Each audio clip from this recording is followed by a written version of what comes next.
atmosphere, we began to mature as a planet.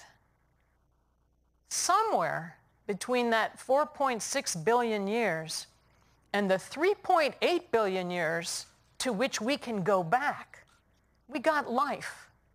But we don't know exactly when, and we don't know exactly how. Our planet is such a benefit to us in that its surface keeps reshaping itself. The skin basically dives underneath itself. And that's good because that's how we recycle our materials, but it's also bad because the evidence of our deep past, gone. Mars, on the other hand, hasn't got all that activity on the surface. Around 4 billion years ago, 4.1 to 3.9, it was a really bad day, and I use the term loosely, in our solar system. Another bunch of rogue planetesimals came crashing through the inner solar system, slamming into the planets. And you see the evidence today by all the craters on the Moon, on Mars, on Mercury. We can't quite see through the atmosphere on Venus very well. And we've got that pesky ocean covering on the Earth. So a lot of the evidence on Earth is very cryptic. But somehow during that time, we recovered. And we got this robust biosphere. Obviously, we're all here tonight reading the National Geographic, right? But not so on Mars. Mars looks very different than Earth looks right now. But in that window of time between 4.6 billion years and that team of bandit asteroids that came through, it was a 400 million year window. If life formed here then, could it have formed on Mars? And if it did form on Mars, where'd it go? Mars, we know, had water on it. The evidence is ample. Not just water flowing and shaping and weathering the surface of Mars, but water standing in a still pool. The evidence of which we found at Yellowknife Bay, the chemistry of which was benign enough that it could have been habitable for life from a chemical point of view. But somewhere between this and this, conditions changed. So the question is, when did they change and what happened? So, we are standing here at this image at Yellowknife Bay. It looks a lot like a dried lake bed, and we came to the conclusion that that's the best model for what that environment was like. So now I'm going to ask you a question. We've got the minerals, we've got the water, we did some chemical analyses and we determined we have the canonical 6 elements that we deem to be requisite for life on Earth. But what else? What are we not seeing that tells us that an environment could be habitable or not? It's like when you go to buy a house. What is that owner covering up that you don't discover until you've signed for the mortgage? Well, one clue is the atmosphere. We're trying to figure out when the atmosphere got so thin. I told you about the rogue asteroids coming through. Unfortunately, during the time of attack, Mars lost its geodynamo. That is, the convection of metallic stuff in the interior of the planet that generates a magnetic field, like our own protective magnetic field, which is really key for protecting an atmosphere and preventing it from being ionized away by the galactic cosmic rays and the solar energetic particles, all of which can do your atmosphere dirt till you're left with this thin little scum of air, which is what Mars presently has. So I ask you to think about this. The chemistry was right, the minerals were right. Was the atmosphere right? We don't know. So that tells us 2 things. You got to have all the right stuff together in the right place, but you also have to have everything together at the right time. So the evolution of the environment, not just in space, but in time, is key to determining whether or not it's a habitable one. And so curiosity came to Gale Crater to look at a bunch of history, hoping that one of those layers of rock might be the Dead Sea Scroll equivalent on Mars that would tell us the secrets of the evolution of the Martian surface. Allow us to get a little glimpse into that window of history that might tell us Mars had or had not evolved life. at least we can evaluate Mars from the perspective of the most tolerant and cosmopolitan life on Earth. That would be the prokaryotic microbes. And so we measured these rocks at Gale Crater in Yellowknife Bay, and we determined that the past environment was probably hospitable for that type of Earth life. Check. Then we took a step further, and we dated that rock. Now the problem is the error bars on an age date are huge. So we don't really know with precision the age, but we do know when the rock was exposed. And we are now proceeding to do likewise on other rocks on Mars, so stay tuned for more of that. But the point is, you've got to know what you've got, where you've got it, and if it's all together at the same time in order to make a judgment like, is the environment habitable? We can't do this alone. It takes the missions that came before us, the Viking, the Pathfinder, Spirit and Opportunity, and the orbital assets that are presently there to pick out the good spot and to guide us as we can pick up and go. Viking was an amazing mission, but it couldn't get up and move to where the action is. We could, and that's why we decided instead of going to Mount Sharp first, where all that history reading awaits, and we'll get there, we decided we needed to take a look first at promising rock, even in the midst of the lure of the history awaiting us on Mount Sharp.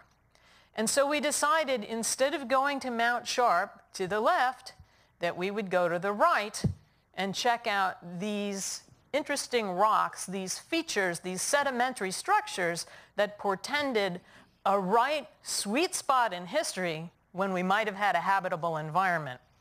And so we went to Yellowknife Bay, and I'm not going to describe the features of the 3 different rock types, but let me point out that that's key. You're not just looking at one event in time, you're looking at a change in time. We're going across the horizon, over the edge of the world, and looking at 3 different eras. When we drilled the hole there, we showed that it was important to have a human make a decision, not to just blindly make a plan and go there because of the sake of the plan, but to respond to the science in real time. Go to where the action is, go to where the science story is, so we're not at the dock waiting for our ship to come in when it flies into National Airport. So we continue to explore. I love this selfie because I can't tell you how amazing it is to get up every day, log on to the latest from Mars, occasionally catch a glimpse of our own selves, and see stuff that I touched and made, and it's on Mars. So stay with us. There's more to go. We've finished our prime mission. We've been there for 2 years. It's a very exciting time, and there are more exciting times ahead.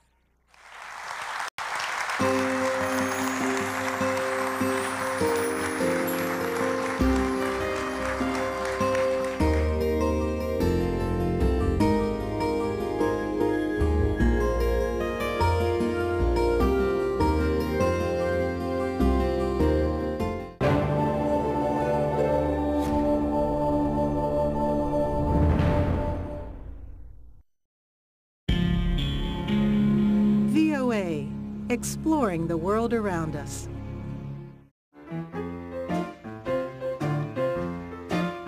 Mention New Orleans and most people will immediately associate it with jazz.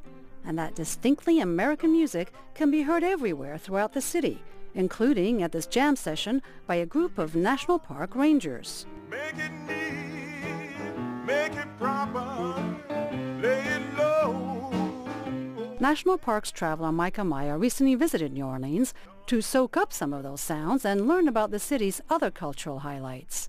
There's the New Orleans Jazz National Historical Park, which basically celebrates the contribution of the culture of New Orleans to this music that is authentically and originally American, a relatively new genre that is distinctly American. So it's a bunch of little sites basically all scattered throughout the French Quarter and the older parts of the city that celebrate this heritage. Just south of the city is the Jean Lafitte National Historical Park and Preserve, named in honor of a French pirate who helped General Andrew in the final battle of the War of 1812. Micah spent time in the wetlands paradise that's home to an impressive variety of plants and wildlife. The preserve was a really good example of a lot of the sites I had seen throughout the whole Gulf Coast. Everything from the Everglades northwest up through Tampa, through Pensacola, all the way to New Orleans. It was a good example of that ecosystem that lives in between the ocean and easily habitable land. Micah also had a chance to visit Poverty Point National Monument, a prehistoric Native American settlement that is now a World Heritage Site. At 3,400 years old, it's one of North America's most important archaeological sites, with a unique geometric design that is a masterpiece of engineering. It has 6 lines of slightly raised ground, which they believe is where people lived, and then it has a bunch of different mounds. And at the Cane River Creole National Historical Park, the fourth of Louisiana's national parks, Micah came to learn that the state's culture was not just influenced by the French. It's very heavily influenced by all the people and all the countries and cultures that did trade in New Orleans, Spanish, British, French. And so this Creole culture that developed out of that melting pot in a melting pot of America is a very unique thing. Even though they're part of the U.S., Micah says the southern states he's visited so far show just how diverse America can be. If someone is looking to understand a unique culture of American history, the Gulf Coast offers that chance. Julie Daawo, VOA News, Washington.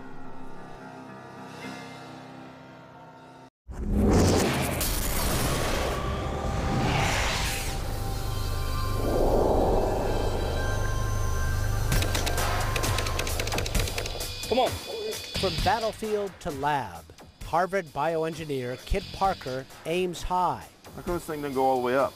A lieutenant colonel in the Army Reserve, Parker has served multiple tours of duty in Afghanistan. Now he's a man on a mission to improve protection for servicemen and women in the field, from better wound dressings to lighter weight bulletproof vests. And to think it all started with a cotton candy machine. The original idea I had was that I could make nanofibers with a cotton candy machine. With support from the National Science Foundation, Parker and his team are developing next-generation nanofibers to make new fabrics and materials for military use. So from clothing to wound dressings to packaging, this system is designed for that, and we can spin out fibers with a wide range of polymers, both natural and synthetic. They demoed the cotton candy approach for us, loading this machine with a liquid polymer. Instead of sugary strands, they whip out these thin threads. Yeah, they're thinner than a human hair. I mean, they're really small. This is polyester. It's meant to be friendly to the body, so for cells, and also stretchy. This might be used for any sort of like cardiovascular implant, or maybe even the wound healing application. There are other fibers out there, but Kevlar is a brand name in body armor. Parker's team also wants to put his nanothreads to work in Kevlar-like body armor. They add sulfuric acid to the mix to make strong, hard-shelled nanofibers for bulletproof vests. So you have more protection, and it's lighter. Then another technique that's basically inspired by how a cat laps milk up. I'm going to load the syringe with our polymer, PET.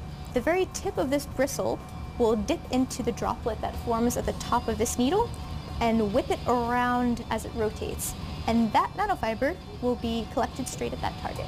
We can make all these fibers that somewhere, I think it's 10 times greater than the other production methods that are used currently. Parker also recruits military veterans as part of his team. I love it. It's an exciting lab. There's all kinds of research here. He's a veteran. I'm a veteran. We have very similar visions with regards to research. Breeze, I'm just going to start taking stuff apart, all right? We run a pretty tight ship here in the laboratory. We bring maybe I bring a little bit of the same kind of intensity with which we lead in the military into the lab. Veterans are comfortable with that model. If I raise my voice at someone, they're more likely to laugh than to get their feelings hurt. But I think that with all the projects that we have They're inspired from the battlefield. Parker expects that within a decade, nanofibers like these will be woven into standard-issue military garments. High-tech protection against enemy fire. Now there's an interesting spin. For Science Nation, I'm Miles O'Brien.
Coming up, the roots of America's heartland are deep and diverse. We'll meet some of the many Mexican farm workers who helped feed our nation during World War II.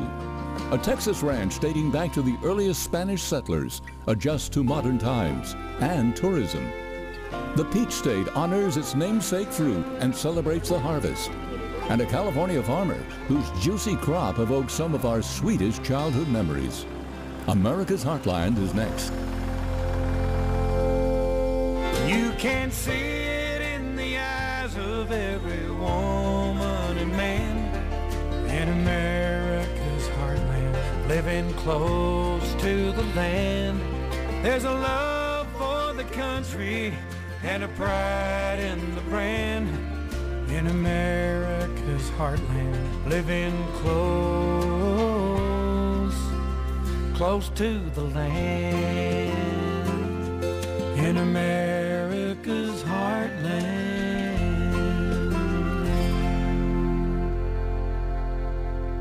Hello, I'm Paul Ryan, and welcome to America's Heartland, this time coming to you from the corn and chili fields of southeastern Arizona.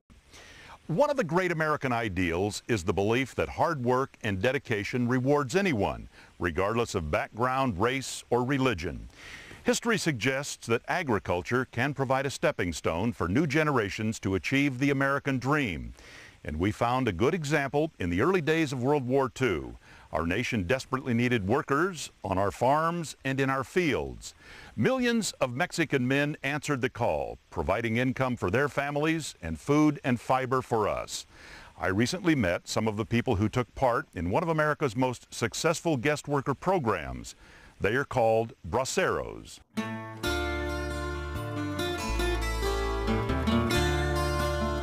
Braceros. The name comes from the Spanish word arms, brazos, and the need for these strong-armed men began shortly after the United States entered World War II. When American men left their jobs to fight overseas, the void had to be filled. So an agreement was drawn up between the U.S. and Mexican governments, allowing Mexican men to work thousands of temporary jobs in the U.S., some on the railroads, but most in agriculture, primarily in the Southwest, Northwest, and California. The news about this new Braceros program spread quickly to every corner of Mexico. To get started, all a man had to do was to apply at a local recruitment center. And one of the first cities that opened up the centers was Mexico City in 1942. And in 1942, they attracted braceros, too many of them actually, to to be contracted. They figured they'd get just in the city of Mexico the first time they tried to contract them.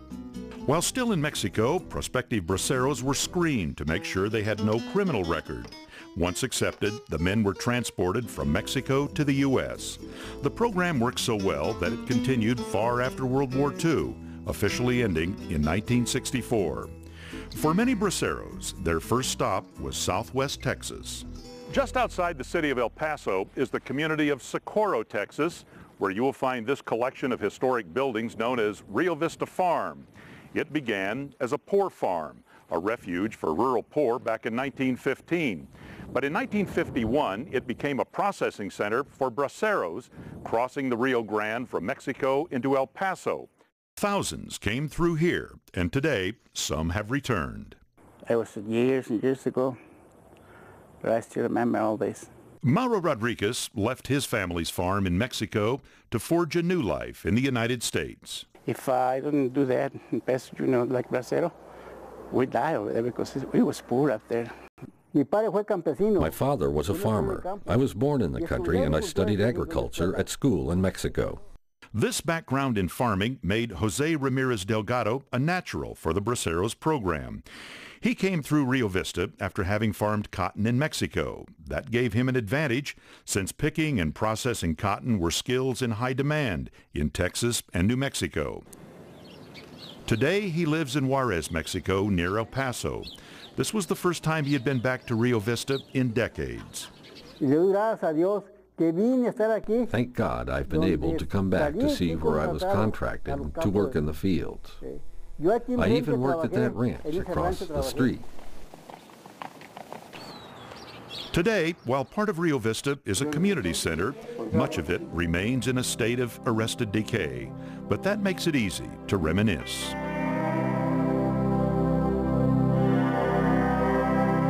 This one was contracting and this one was contracting. As a new high school graduate in 1957, Minerva Cheatham's first job was in the Rio Vista typing pool, processing contracts for incoming and outgoing braceros. For many, their earnings supported families back home and supplied enough money to buy a few extras. When they all came back, they all were wearing Western shirts, Levi's, boots, nice Western hats, and most of them had sewing machines, bicycles, and everything. So when we took them back, the buses had the sewing machines on top. You could see all the little wheels of the sewing machines and the bicycles that were going back to Mexico. In total, more than 2 million Mexican men worked as braceros. The program ended in 1964, in part because of concerns that it undermined wages for U.S. citizens. But as immigration and labor issues continue to be a topic of considerable debate, some politicians and agricultural leaders are lobbying for a new and expanded guest worker program similar to the successful braceros. Many of those who worked in the program from 1942 through the late 40s were entitled to receive monies deducted from their wages in accounts to be paid when they returned to Mexico. A large number of braceros never received that money, and several lawsuits have failed to resolve the issue. We found yet another example of that hard work and success in South Texas in a place called the Llanos Mistaños, the Wild Horse Plains.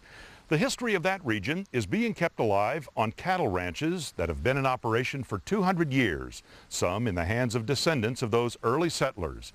Jason Schultz has the story. We have a 40% chance of rain today. We might get a few drops. Rain may be in the forecast, but rancher Isidro Gutierrez isn't hopeful today. There's a lot of clouds, but they don't look like rain clouds to me. On this day, South Texas is in the middle of a tough drought. Isidro often worries how the arid heat might affect his 150 head of cattle. It's a concern no doubt shared by the many ranchers who worked this land before him. I remember that I was maybe a little boy of maybe 5, 6 years old, and the drought of the 50s, that was a heck of a drought back then. But the story of this ranch dates back well before the 1950s. It's part of a legacy unique to the United States. This area was settled by the Spanish in the 1700s. This ranch was founded back in 1740 by my great-great-great-great-grandfather. fellow's name was Simon de Hinojosa. And he came to this area with his 3 or 4 brothers, and they all founded ranches in the area. The land is called Norecitas Ranch, Spanish for Little Wells, named after the many springs that once quenched this parched land. At one point, Isidro's ancestors owned 25,000 acres. Now Isidro and his sister Idela manage only about 700 acres. My grandfather said, someday you are going to run this ranch, and I want you to know how to work it. You know, I was one of those girls that instead of playing with dolls, I was riding horses. You were helping work the land, right? Yeah, I was helping working cattle, you know, and my grandmother would say, no, no, no, today's sewing lesson today. And I would go, oh gosh, not sewing lesson today, you know? I have to go ride my horse. This area is considered the North American birthplace of Spanish cowboys, or vaqueros. Over the years, many of the historic ranches were divided and sold to different owners, but others, like Norecitas, are still in the same families. Not far from Norecitas is Rendado Ranch. This restored church was built in the 1830s by the ancestors of Bernardo de la Garza. Now it's part of the 2,000-acre ranch owned by Bernardo and his wife Alma. Just as Rendado Ranch welcomed travelers in the 1800s, today it's a popular spot for winter Texans, folks coming here from the northern U.S. to escape chilly temperatures. Most of the old buildings are gone, but explore the property with Bernardo and you still find some interesting remnants of the past. As you can tell, there's old wooden doors. There's not a single nail on them. They're all wooden pegs. They're the original doors that were on here. They had at least 44 families living here at one time, with many skilled workers and many trades.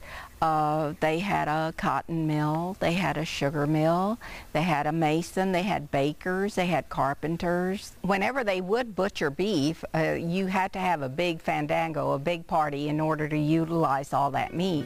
Today, fandangos are few across this quiet countryside. Like everywhere else, cattle here go to market for processing. Times have changed, but these families share the same values with those who came before them. A willingness to answer life's challenges with hard work, a deep desire to preserve their history. I like the ranch, and I like to work with cattle, and I love history. And I just want to keep this up as much as I can. There's not too many people, you know, that can say that your ranch is over 200 years old and still in the same family. That's quite an honor. As far back as 1775, Texas was teeming with cattle and horses, which had reproduced by the thousands from stock left behind by Spanish military troops that explored and settled the region from 1680 to 1760.